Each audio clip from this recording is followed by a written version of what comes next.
Steps to disassemble. This is probably the most difficult part. This is, you feel like you're going to break it when you're getting it off there. You have to twist it and pull it, and it'll pop off. Then this lifts up. And be aware that you have a couple of parts in here that come out, this spring and this little seal. And they have to go back in there the same way they came off.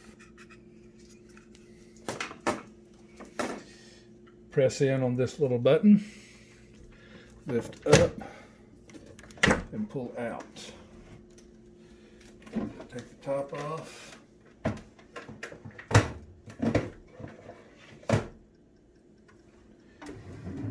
And that will slide all the way off.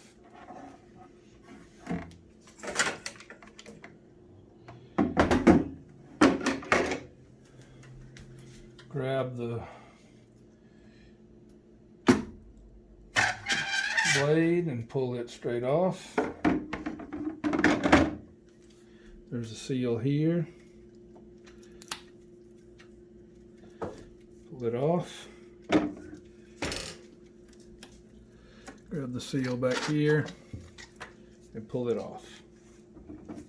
All of this gets washed in warm soapy water, and this needs to be wiped down also with a warm soapy rag.